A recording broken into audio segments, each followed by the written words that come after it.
जब भगवान का घर में वास होता है, तो ये संकेत मिलते हैं। भगवान को खुश करने के लिए लोग बहुत सारी पूजा पाठ और व्रत करते हैं। भगवान के आगे सुबह शाम दीपक जलाने से लेकर भोग लगाते हैं, ताकि भगवान की कृपा उन पर बनी रहे और उन्हें जीवन में किसी भी तरह की समस्या का सामना न करना पड़े। यह तो हम सभी जानते हैं कि भगवान की पूजा और अर्चना करने वह हमसे प्रसन्न होते हैं। पर क्या आप जानते हैं कि वह हमें इस बात का संकेत भी देते हैं? आइए जानते हैं इन संकेतों के बारे में जो आपको ये बताते हैं कि भगवान की विशेष कृपा आप पर है। एक, अगर आपको रात में नींद के दौरान बार बार सपने आते हैं और सपनों में मंदिर, भगवान की मूर्ति या फोटो दिखाई देती है, तो इसका मतलब है कि आप पर भगवान की कृपा बनी हुई है। कई बार ऐसा होता है कि आप किसी चीज को लेने के लिए आगे बढ़ते हैं, लेकिन लेते वक्त आपके मन में उसे लेकर कुछ संशय आ जाता है। सब कुछ ठीक होने के बाद भी कुछ ऐसा होता है कि हमें उस फैसले को लेने से मन रोकता है। इसका मतलब यह माना जाता है कि आपके साथ किसी दैवीय का आशीर्वाद है। दो, जिन लोगों पर भगवान की कृपा होती है, वह अमीर हो या गरीब, उन्हें हर जगह सम्मान मिलता है। अगर किसी को कम मेहनत करने पर भी सफलता हासिल होती है, तो यह भगवान की ही कृपा की निशानी है। भगवान उन्हें हर परेशानियों से बचा लेते हैं। जिन लोगों से भगवान खुश रहते हैं, वह हर परिस्थिति में खुश रहते हैं। उनके जीवन में भले ही कितने दुख क्यों न हो, वे हमेशा खुश ही रहते हैं। उन्हें कभी भी किसी भी परेशानियों से डर नहीं लगता। वह हर मुसीबत को आसानी से पार कर लेते हैं। तीन, उल्लू दिखना है। शुभ हिंदू धर्म में उल्लू को काफी अहम दर्जा दिया गया है। उल्लू को माता लक्ष्मी का वाहन माना जाता है, लिहाजा यदि आपको कहीं उल्लू दिखाई दे तो यह एक बेहद ही शुभ संकेत माना जाता है। किसी जगह अचानक उल्लू दिख जाए तो समझ लीजिए कि जल्द ही मां लक्ष्मी आपके घर में पधारने आ रही है। चार, खान पान में आने लगता है बदलाव। मां लक्ष्मी जिस घर में भी आती है, उस घर में लोगों के खान पान की आदतें बदलने लगती हैं। कहा जाता है कि ऐसे घरों में लोगों को भूख कम लगती है। खास बात यह है कि ऐसे लोगों को कम खाना भी पर्याप्त लगने लगता है। इसके अलावा ऐसे घरों के लोग नशा और मांसाहार से भी दूरी बनाने लगते हैं। पांच, झाड़ू लगते दिखे तो हो जाए खुश। धन की देवी मां लक्ष्मी को साफ सफाई बहुत पसंद है। जिन घरों में साफ सफाई होती है, माता लक्ष्मी उसी घर में वास करती है। इसके अलावा मां लक्ष्मी को सफाई में इस्तेमाल की जाने वाली झाड़ू भी बहुत प्रिय होती है। कहा जाता है कि सुबह के समय कहीं जाते हुए यदि आपको कोई घर के बाहर झाड़ू लगाता हुआ दिख जाए तो ये बहुत ही शुभ संकेत होता है। छह, शंख की आवाज देती है। शुभ संकेत। हिंदू धर्म में शंख को एक अहम स्थान दिया गया है। इतना ही नहीं, शंख की आवाज भी काफी शुभ मानी जाती है। इसलिए किसी भी शुभ अवसर पर होने वाली पूजा पाठ में शंख बजाया जाता है। यदि सुबह उठने के बाद आपको शंख की आवाज सुनाई दे तो ये एक शुभ संकेत होता है। माना जाता है कि सुबह उठने के बाद शंख की आवाज सुनाई देना आपके घर में मां लक्ष्मी के आगमन का संकेत देता है।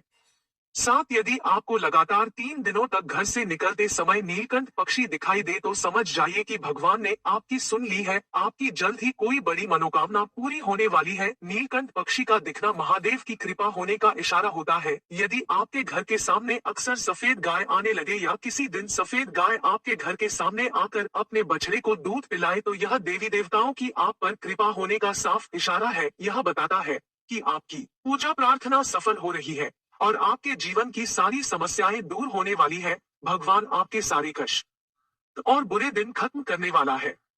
आठ, यदि घर के मुख्य द्वार के आसपास चिड़िया घोंसला बना ले तो यह बहुत ही शुभ संकेत होता है। यह इस बात का प्रमाण है कि आपकी पूजा सफल हो गई है। चिड़िया और उनके बच्चों को गलती से भी ना सताएं, बल्कि उनके लिए दाना पानी रखें। यदि पूजा करते समय आप इतने भावपूर्ण हो जाएं कि आपकी आंखों से आंसू निकलने लगे तो यह इस बात का संकेत है कि ईश्वर ने आपके मन की पुकार सुन ली है। 9, आप सुबह पूजा करने के बाद घर से बाहर जाए तो कहीं आपको बंदरों का झुंड दिख जाए तो यह भी बताता है कि आपकी पूजा सिद्ध होने वाली है। आप पर भगवान मेहरबान है। कोशिश करें कि उन बंदरों को भोजन दे। यदि आपके घर में बिना किसी अगरबत्ती, रूम स्प्रे या आर्टिफिशियल फ्रेग्रेंस के इस्तेमाल के भी घर में खुशबू और ताजगी महसूस हो तो यह समझ ले कि आप पर ईश्वर की कृपा है। साथ ही जल्द से जल्द आपके दिन फिरने वाले हैं। 10, पूजा के दौरान घर में किसी अतिथि का आना भी भगवान की कृपा का संकेत है। यदि अतिथि कोई तोहफा भी लेकर आए तो यह साफ इशारा है कि भगवान ने आपकी पूजा स्वीकार कर ली। यदि पूजा के समय जलाए हुए दीपक की लौ अचानक से तेजी से जलने लगे तो समझ जाइए कि आपकी पूजा सिद्ध होने वाली है और ईश्वर की कृपा से आपके दुख भरे दिन जल्द ही दूर होने वाले हैं। अगर अक्सर आपकी नींद सुबह 3 बजे से 5:30 बजे के बीच यानी कि ब्रह्मा मुहूर्त में खुले तो यह भी ईश्वर का संकेत है कि भगवान आपकी भक्ति से प्रसन्न है। 11 अगर जिस व्यक्ति की नींद अचानक से बार बार रात के 3 बजे के बाद खुलती है तो इसे मामूली बात ना समझें। ये संकेत बहुत ही शुभ माना जाता है। ऐसा माना जाता है कि रात के 3 बजे के बाद देवी देवताओं की शक्तियां जागृत हो जाती है, जो कि आपसे बहुत कुछ कहना चाहती है। ऐसे में आपका बार बार 3 बजे के बाद उठना कामयाब होने का संकेत है। वही रात के 3 बजे के बाद देवी देवताओं से मांगा हुआ वरदान कभी खाली नहीं जाता है। ईश्वर आपकी प्रार्थना अवश्य सुनते हैं। 12 अगर आपको आपके सपनों में ऊंचे ऊंचे पर्वत दिखाई देते हैं और वहां से बहता हुआ झरना आपको दिखाई देता है और इस जल को आप पी लेते हैं तो निश्चित तौर पर आपको कामयाबी अवश्य प्राप्त होती है। अगर आप अपनी शिक्षा का सही प्रयोग करके उससे परिवार चला पा रहे हैं तो ये ईश्वरीय कृपा से ही संभव है। दुनिया में तमाम ऐसे लोग हैं जो शिक्षित होने के बावजूद शिक्षा का सही प्रयोग नहीं कर पाते। जिन लोगों की सेहत अच्छी रहती है उन पर भी परमेश्वर की विशेष कृपा है। सेहत खराब होने से सिर्फ आपके शरीर पर ही असर नहीं पड़ता बल्कि काफी आर्थिक नुकसान भी होता है। इसलिए निरोगी काया प्राप्त किए लोगों को खुद को भाग्यवान मानना चाहिए। यदि आपको जीवन में सुयोग्य जीवन साथी मिला है तो ये भी परमेश्वर की कृपा से ही संभव है। एक अच्छा जीवन साथी आपके पूरे जीवन को खुशहाल बना सकता है, लेकिन अगर जीवन साथी खराब मिल जाए तो पूरी लाइफ झगड़े और क्लेश के बीच गुजरती है। 13 अगर किसी व्यक्ति की संतान आज्ञाकारी है तो ये भी परमेश्वर की ही कृपा है, वरना आज के युग में ज्यादातर लोग अपनी संतान की वजह से ही दुखी हैं। सही गलत के बीच अंतर करने की क्षमता जिन लोगों के पास है उन पर उनके इष्टदेव का आशीर्वाद होता है। भगवान के दर्शन सपने में करने वाले लोगों पर भी देवी देवताओं की कृपा होती है, वरना परमेश्वर को देख पाना हर किसी के लिए संभव नहीं होता। जिस व्यक्ति का क्रोध पर वश है, जिसका मन शांत रहता है, जो हर परिस्थिति से सामान्य रहकर निपटना जानता है, ऐसे लोगों पर ईश्वर का हाथ होता है, तभी ये संभव हो पाता है। 14 भगवान हमें अपने वास्तविक रूप में दिखाई नहीं देते हैं, लेकिन कुछ लोग ऐसे भी होते हैं जिन्हें भगवान के तुल्य माना जाता है। इनमें माता पिता, गुरु या ब्राह्मण है। इनमें से कोई भी व्यक्ति पूजा के दौरान आपके घर में प्रवेश करता है तो यह बहुत शुभ माना जाता है। आपको उन्हें घर से खाली हाथ नहीं लौटाना चाहिए। पूजा के दौरान अगर भगवान की मूर्ति या प्रतिमा से कोई फूल या माला आपके पास गिरकर आ जाए तो यह बहुत ही शुभ संकेत है। इससे पता चलता है कि भगवान की कृपा आप पर बनी हुई है और आपकी मनोकामना जल्द ही पूरी होने वाली है। 15 ईश्वर अगर आपसे प्रेम करते हैं तो उनका सबसे पहला संकेत यह है कि आप जो भी करोगे उसमें आपको विफलता मिलेगी। जी हाँ, यह पढ़कर आपको बेशक अजीब और बुरा लग रहा होगा, मगर यही सच्चाई है कि आप हर चीज में अपना 100% दोगे, मेहनत करोगे, लेकिन आपको सफलता नहीं मिलेगी और यह बार बार होगा जब तक कि आपकी आंखें खुल नहीं जाती। 16 दूसरा संकेत यह है कि आपका अपने ऊपर जो विश्वास है वह खत्म हो जाएगा। जब ईश्वर आपके साथ होते हैं तो आपको बिल्कुल अकेला फील होगा। आप नहीं समझ पाओगे कि आपको आगे क्या करना चाहिए। आप खुद को ऐसी स्थिति में महसूस करोगे जहां कोई आपकी मदद नहीं करेगा। आप किसी को अपनी परेशानी शेयर नहीं कर सकते और अगर बता भी दोगे किसी को तो उनके लिए यह बहुत छोटी बात होगी या वे इस पर ध्यान ही नहीं देंगे। 17 इस अवस्था में दुख आप में चरम सीमा पर होगा। आपको लगेगा मानो कि इससे ज्यादा और क्या बुरा हो सकता है। आप दुख की चरम सीमा को महसूस कर लेंगे। आपने महान संतों के जीवनों को देखा होगा। उनके जीवन में बड़े से बड़ा दुख का पल आया और फिर उनके अंदर वैराग्य आया। तब इस जीवन और भौतिक सुखों से आगे ईश्वर को जानने की उनके अंदर प्यास जगी। इस प्रकार अंत में उन्होंने ईश्वर का साक्षात्कार भी प्राप्त कर लिया। इन दुखों से इंसान टूट तो जाता है, लेकिन इन्हीं दुखों से उसमें ईश्वर के प्रति प्रेम भी विकसित होता है। वह यह समझ जाता है संसार में सारे सुख नहीं है, कुछ ऐसा है जो इस संसार से परे है, जो ईश्वर ही है। ईश्वर सबसे पहले हमें हारना ही सिखाते हैं, क्योंकि जब तक आप हार को नहीं समझते हैं तब तक आप जीत को भी नहीं समझ सकते हो। 18 जब आपकी सारी उम्मीदें टूट जाएंगी तब आपके अंदर एक इनर सर्च शुरू होगी। इससे आप खुद को ही परखोगे। आप अपने अंदर की खामियों को जड़ से समझने का प्रयास करोगे। जो कुछ भी खो दिया है या जिसमें भी विफल हुए हो आप उसका कारण ढूंढोगे। आप खुद से सवाल करोगे।